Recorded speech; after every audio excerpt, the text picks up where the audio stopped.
여러분들 반지의 제왕이라는 영화 한 번쯤은 다 보셨죠? 그 영화가 참 시리즈로 나왔는데 저는 그 영화를 이렇게 보면서 인상 깊었던 장면이 몇 가지가 있는데요. 그 영화가 여러 가지 이야기를 합니다. 특히 이제 기독교적인 세계관에서 만들어진 영화예요. 여러분들 그 영화를 보면서 나는 누구였을까? 라는 질문을 한번 던져보셨습니까? 그 영화에 수많은 사람들이 등장합니다. 거긴 이 괴물들도 등장하고, 마귀도 등장하고, 여러 왕도 등장하고, 군사도 등장하고, 난쟁이도 등장하고, 천사, 요정도 등장하고, 많은 사람이 등장하잖아요.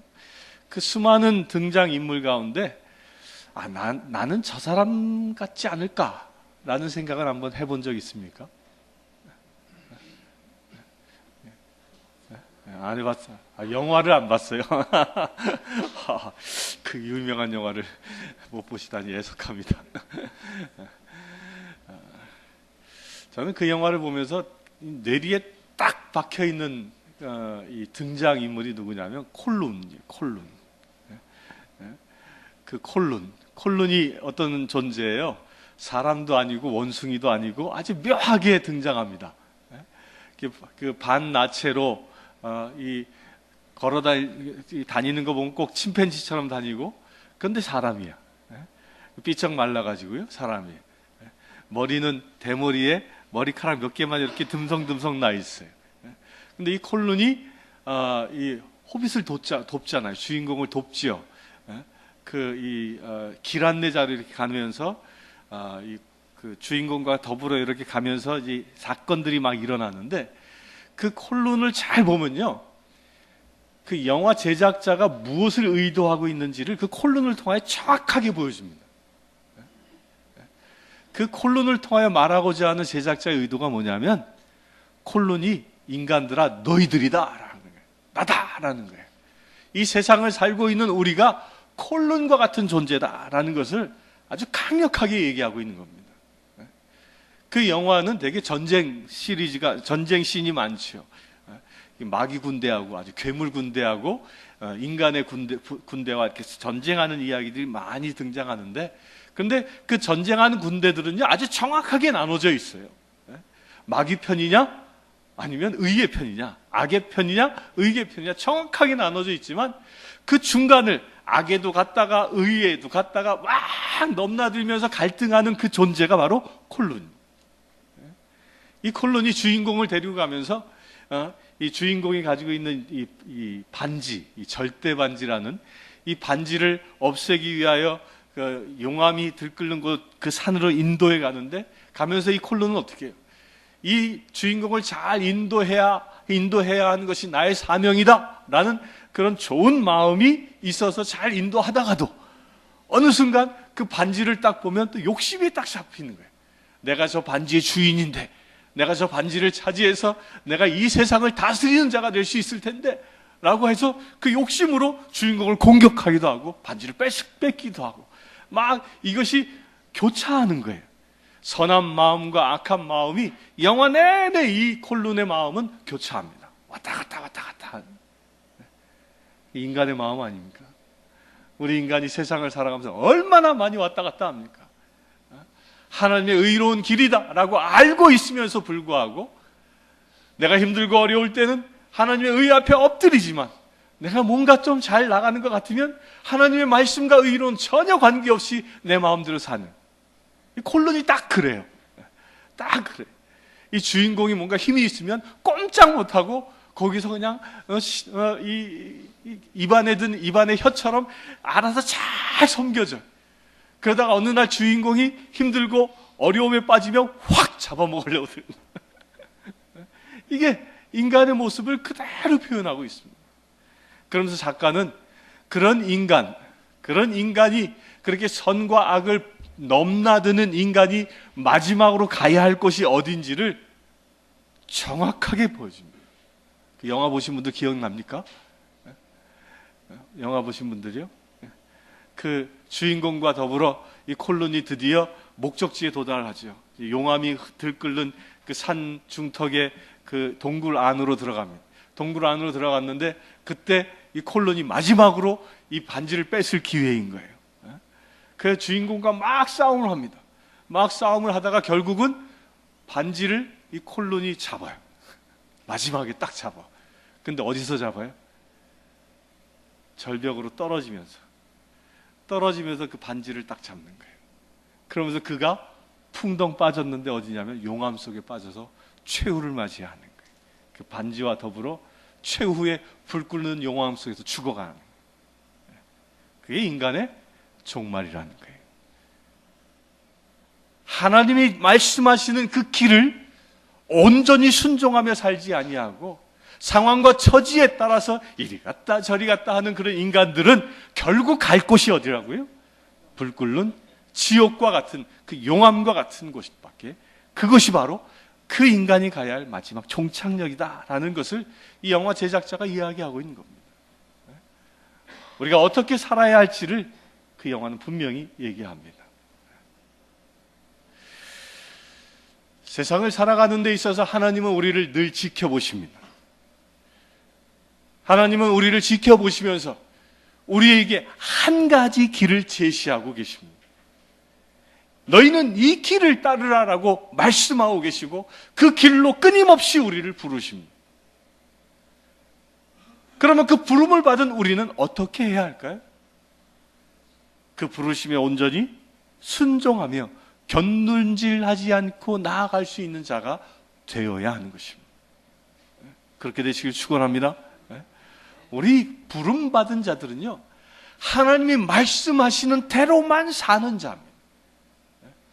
선택받은 자, 하나님께로부터 거듭난 자, 이런 사람에게는 고민과 갈등이 있을 수 없습니다. 나의 상황과 처지에 따라서, 나의 감정의 기복에 따라서 나의 생각이 바뀌고 나의 처신이 바뀌고 이럴 여지가 없다는 것입니다. 오직 하나님의 말씀 하나에 나의 전부를 드릴 수 있는 저와 여러분들 되시길 축원합니다. 그렇게 하나님 앞에 나의 전부를 드릴 수 있는 사람이 어떤 사람일까요? 저는 가끔 간혹 이 자기를 소개하는 그리스도인들을 만납니다. 근데 그리스도인들 이제 가끔 이제 어떤 사람들이 이렇게 씁니다. 나는 종 중의 종이요라고 씁니다. 나는 영원한 종입니다. 또 어떤 분은 나는 무익한 종입니다. 그렇게 보면 굉장히 겸손한 것처럼 이렇게 느껴집니다. 자신을 겸손하게 표현하는 방식이 나는 종입니다라고 표현합니다. 그 자세는 굉장히 좋습니다. 근데 문제는요, 하나님의 견지에서 보면 하나님은 당신이 하나님을 우리를 택하셨을 때에 자녀로 택하셨습니까? 종으로 택하셨습니까? 무엇으로 택하셨죠? 오늘 복음서에는 분명하게 얘기합니다. 우리는 종이 아니라 하나님의 자녀다라고 분명하게 얘기합니다. 사람들에게는 하나님의 자녀가 되는 특권을 주셨다라고 분명하게 선언하고 있는 것입니다. 여기서 우리가 깨달을 것이 있습니다. 종은요, 종과 그 자녀의 차이가 뭘까요? 종과 자녀의 차이. 종과 자녀의 차이. 종과 자녀의 차이는요, 큰 견지에서 보면, 옛날에 이제 우리 조선시대 때를 보면, 머슴과 이 맏아들과 공통점이 있습니다. 어떤 공통점이 있냐면, 한 울타리 안에서 살아요. 그렇죠. 근데 머슴은 어디 살아? 문간방에서 살아. 누군가가 이리 오너라 그러면 네 하고 나가서 문 열어줘야 되는 거야. 한 울타리 안에 살지만 저 끝에서 문간방에서 사는 자입니다. 근데 맏아들은 어디서 삽니까? 안채에서 사는 거예요. 안채에서. 같은 울타리 아니지만요, 사는 위치가 다릅니다. 또 종과 아들의 차이는 또 무엇이 다를까요? 종과 아들의 차이는요, 그 집안의 것이 그 집안의 것에 상속권이 있냐 없냐의 차이가 있습니다. 종도 그 집에서 그 아들과 더불어 같이 먹습니다. 어찌됐건 아들은 좀 좋은 음식을 먹겠죠. 종은 척박한 음식을 먹더라도 종은 또 훨씬 더 많은 음식을 먹어. 일꾼은 막 많이 주잖아요. 일 많이 하라고. 똑같은 음식을 먹어도, 똑같은 솥에서 만든 밥을 나눠 먹어도 종과 아들의 차이는요, 무엇이에요? 상속권이 있냐 없냐의 차이예요. 그 집안의 재산을 대물림 받을 수 있는 권리는 자녀에게 있고 종에게는 없습니다. 또 자녀와 종의 차이는 뭐가 있을까요? 자녀와 종의 차이는요, 자녀는 내가 무엇인가를 꿈꾸고 그 일을 만들어 갈 수 있습니다. 그 경주의 최부자 집 그 이야기가 전해져 내려오지 않습니까? 이 부자로 이 가장 오랜 기간 동안 지역의 최대 유지로 지냈던 이 세계에서 유일한 집안이 경주 최 씨라고 그러죠. 근데 그 경주 최 씨의 그 주인들은 어떻게 살았어요? 자기가 계획을 세우잖아요. 원칙을 세우잖아요. 우리 집은 이런 계획을 가지고 삽니다. 자기의 사방에 뭐 백리인가요? 그 안에 굶어 죽는 사람이 없도록 하는 것이 우리 집안의 소명이다. 그래서 또 흉년이 들었을 땐 땅을 사지 않는다. 몇 가지 원칙들을 세워서 이웃과 더불어 사는 삶의 원칙들을 세우죠. 그것을 자녀들은 그대로 지키면서 행하며 삽니다. 근데 종은요, 전혀 그렇지 않습니다. 종은 그냥 나 하나 배부르면 끝나는 거예요. 나 하나 새끼 안 굶으면 되는 거예요. 그냥 오늘 하루 무사히 넘어가면 되는 거예요. 오늘 하루 주인으로부터 야단 맞지 않고 그냥 하루하루 살아가면 그것으로 족한 게 종인 거예요. 이웃에 대한 배려, 내 삶에 대한 계획, 이 모든 것이 없는 겁니다. 이게 종의 영성이라는 거예요. 근데 자녀의 영성은 그렇지 않습니다. 자녀의 영성은 하나님이 나에게 주신 것을 통하여 어떻게 세상에서 주의 일을 감당하고 사역할 것인지를 고민하고 그것을 행하며 베풀며 사는 자가 자녀의 영성인 겁니다.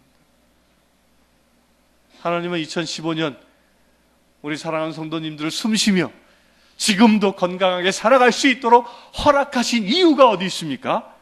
이처럼 자녀로 살게 하기 위하여 여러분들을 살려두신 것으로 믿으시길 축원합니다. 그 자녀의 영성이 2015년 이루어지길 바랍니다. 그 자녀는 어떤 자일까요? 그 자녀의 제일 첫째는 상속권자예요. 하나님의 나라의 상속권자입니다. 그 하나님의 나라의 상속권자인데 그 하나님의 나라의 상속권은요, 놀랍게도 세상의 상속권은 상속해 주는 사람이 나에게 그 권리를 넘겨주어야만 누릴 수 있어요. 그렇잖아요. 부모님의 재산이 나에게 상속되어졌습니다. 그건 언제예요? 부모가 도장 찍어줘야 되는 거란 말이에요. 찍어줘야 되는 것인데 그것을 받을 때까지 기다리는 게 세상의 자녀야. 그런데 하나님의 자녀는 그렇지 않습니다. 우리가 하나님의 자녀가 되는 그 순간부터 뭐예요? 하나님의 나라를 받은 자 되는 것입니다. 이게 세상의 상속권과 하늘나라의 상속권의 차이인 거예요. 이해가 잘 안 돼요? 잘 안 돼요? 내가 하나님의 자녀가 되면 그 순간부터 뭐야? 하나님 것이 누구 것? 내 것이 되는 거예요. 하나님의 것이. 그걸 우리가 어떻게 확증합니까? 기도하는 삶을 통하여 확증되어지는 것이에요. 내가 하나님의 은혜 가운데에 기도하고 구하면 뭐예요? 하늘의 것이 내 것이 되는 경험을 하지 않습니까? 내가 병이 들었습니까? 하나님께 치유를 구합니다. 그럼 치유의 은혜가 내게 임하면 뭐예요? 하늘의 치유의 권세가 내 것이 되는 것이죠. 내게 일용할 양식이 없습니다. 그 일용할 양식을 하나님께 구하였을 때 하나님께서 그 일용할 양식을 공급해 주신다면 하늘의 창고가, 곡식 창고가 내 것이 되는 것이죠. 이게 세상의 자녀된 자의, 하나님의 자녀된 자의 특권인 겁니다. 따라서 우리 그리스도인들은요, 이 하나님의 자녀의 그 특권을 누리는 자예요. 누리는 자. 2015년 그렇게 누리시길 축원합니다. 그 어떻게 그러면 하나님의 자녀된 특권을 우리가 누릴 수 있을까요? 그 제일 첫째는요, 하나님의 마음을 내가 알아갈 수 있어야 합니다. 하나님의 나라에 그 가득 차 있는 하나님의 마음이 무엇인지, 그 하나님의 마음이 내 마음 되어진다면 진정 내가 하나님의 자녀로 하나님의 그 성품을 가지고 살아갈 수 있는 것입니다. 그렇게 되길 축원합니다. 서두에 말씀드렸던 그 콜룬이 그 용암에 떨어질 수밖에 없는 이유가 뭡니까? 그의 마음의 변덕스러움 때문이에요. 선한 마음이었다가 악한 마음이 됐다가 상황과 처지에 따라 이리 갔다 저리 갔다 하는 그 변덕스러운 마음은 결국 지옥을 향하여 가지만, 그 마음 가운데 하나님의 마음을 충만하게 담고 있는 자는 하나님의 나라를 누리는 축복의 자녀가 된다는 것입니다. 그렇게 되길 축원합니다. 그래서 우리 그리스도인들은 그 마음이 뭐예요? 하나님의 마음을 닮아가는 거예요. 마음을. 내 마음이 하나님의 마음, 하나님 마음이 내 마음 되어지는 것, 이게 그리스도인의 삶의 모습이라는 거예요. 우리는 세상의 빛된 자녀다 그랬어요. 예수 그리스도께서는 빛으로 이 땅에 오셨고 어둠을 밝히는 빛입니다. 그러면 우리가 진정 세상을 밝히는 빛의 그 모습은 무엇일까요? 그 빛을 밝히는 가장 중심은 우리 마음속에 무엇이 있냐에 따라 달라지는 거예요. 내 마음에 하나님의 마음으로 가득 차 있다면 세상에 그 하나님의 마음이 드러날 것입니다. 그 하나님의 마음은 무엇이? 긍휼의 마음, 사랑의 마음, 용서의 마음, 평화의 마음, 이런 것들로 가득 차 있는 것이죠. 여러분들 그와 같이 되시길 축원합니다. 2015년도 우리 대구교회 성도님들을 누군가가 본다면, 누군가가 만나서 단 1분이라도 이야기를 나눈다면, 형제님을 통해서, 자매님을 통해서 하나님의 마음이 느껴집니다 라는 그런 소리를 들으시길 축원합니다. 그렇게 우리가 하나님의 마음을 가질 수 있는 비결은 뭘까요?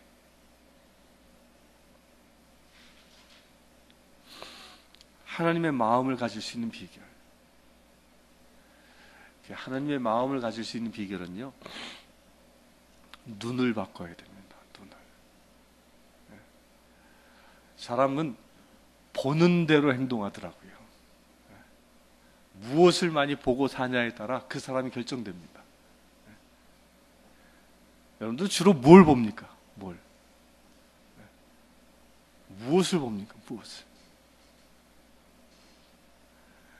연속국에 빠져있는 사람들은 연속국 세계에서만 살아요. 연속국 세계에서만. 거기서 멋진 주인공이 나와가지고 멋진 사랑의 표현을 하면 남편을 쳐다보고, 아휴, 내 남편을 왜 저렇게 못해주지? 뭐 이런 생각하는 거예요. 또 남자도 똑같아요.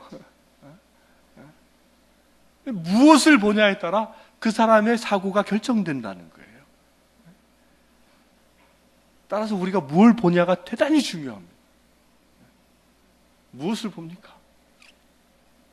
하나님의 마음을 내 안에 담으려면요, 내가 하나님을 볼 수 있어야 한다는 거예요.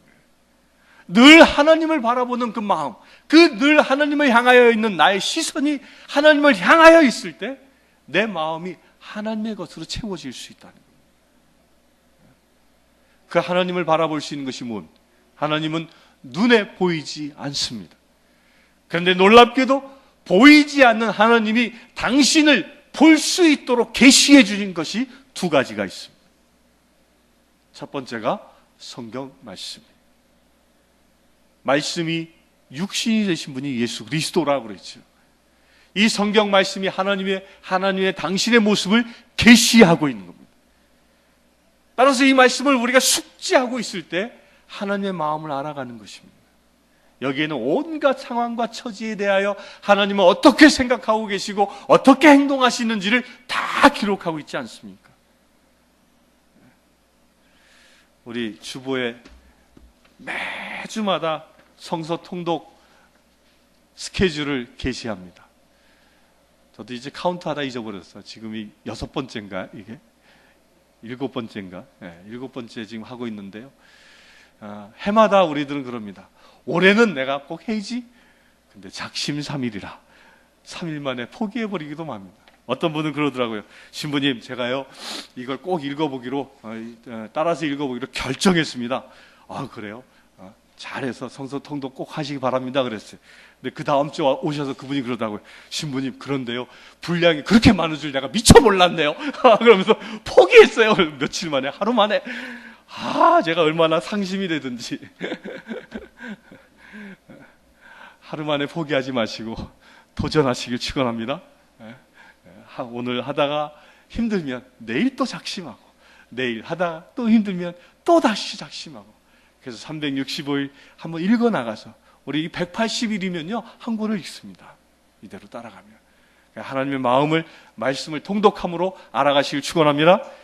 두 번째로 하나님의 마음을 알 수 있는 비결은요, 비결은 예배를 통해서입니다. 하나님을 어떻게 볼 수 있냐? 예배를 통하여 하나님을 볼 수 있는 겁니다. 이 예배를 어떻게 예배학자들은 정의하냐면, 보이지 않는 하나님을 볼 수 있도록 만든 것이 뭐예요? 계시되어진 것이 예전이다. 예전. 예전인 거예요. 예전. 우리가 이렇게 예배를 드리는, 성만찬을 드리고 여러 가지 예식들이 있죠. 이게 다 뭐예요? 볼 수 없는 하나님이 우리 안에 임하시는 그 형상을 전례화시켜낸 게 이게 예배인 거예요. 예배.